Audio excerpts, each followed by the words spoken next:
সমাগত বিধানসভা নিৰ্বাচনৰ দিন চমু চাপি অহাৰ লগে লগে সকলো ৰাজনৈতিক দলে চলাইছে নিৰ্বাচনী প্ৰচাৰ। আন সমষ্টিৰ লগতে বটদ্ৰোৱা সমষ্টিত বিভিন্ন দলৰ পৰা প্ৰাৰ্থিত্ব প্ৰদান কৰা প্ৰাৰ্থীসকলেও চলাইছে নিৰ্বাচনী প্ৰচাৰ। আজি 84 নং বটদ্ৰোৱা সমষ্টিত বিজেপিৰ প্ৰাৰ্থী আঙুলতা ডেকাও বটদ্ৰোৱা সমষ্টিৰ বিভিন্ন ঠাইত নিৰ্বাচনী প্ৰচাৰ চলাই থকাৰ মাজতে জামুগুৰি জংগম গোষ্ঠীৰ উদ্যোগত আয়োজিত বিহু কৰ্মশালাত বিহু নচা দেখা পোৱা গ'ল।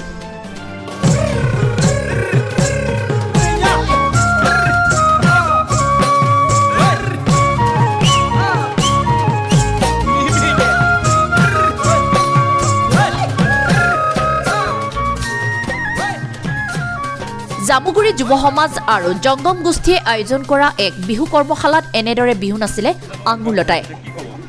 বহুত ভাল, ইয়াতে আমাৰ বটদ্ৰোৱা সমষ্টিত য'ত য'ত গৈছোঁ এতিয়ালৈকে সকলো ৰাইজৰ খুব ভাল সঁহাৰি পাইছোঁ, আশীৰ্বাদ প্ৰদান কৰিছে। আৰু আজি মই ইয়াতে আমাৰ জামুগুৰি যুৱ সমাজৰ আমাৰ যুৱকসকলে আমাৰ কৰ্মশালা আমাৰ ইয়াতে আয়োজন কৰিছিলে, ইয়াত আহিলোঁ। তেখেতসকলক ধন্যবাদ জ্ঞাপন কৰিছোঁ। আগতে এনেকুৱা ধৰণৰ প্লেটফৰ্ম আমি পোৱা নাছিলোঁ আৰু আজি সকলো মহিলা ইয়াতে গোট খাইছে। বিশেষভাৱে আমি যিখিনি কাম কৰিলোঁ, মই কোৱা নাই যে 100% কৰিছোঁ, কিন্তু যিখিনি কাম কৰিছোঁ স্বাভাৱিকতে ৰাইজে এইটো অনুভৱ বা আশা কৰিব পাৰিছে যে এই চৰকাৰখন যদি সকলোবিলাক কাম হ'ব।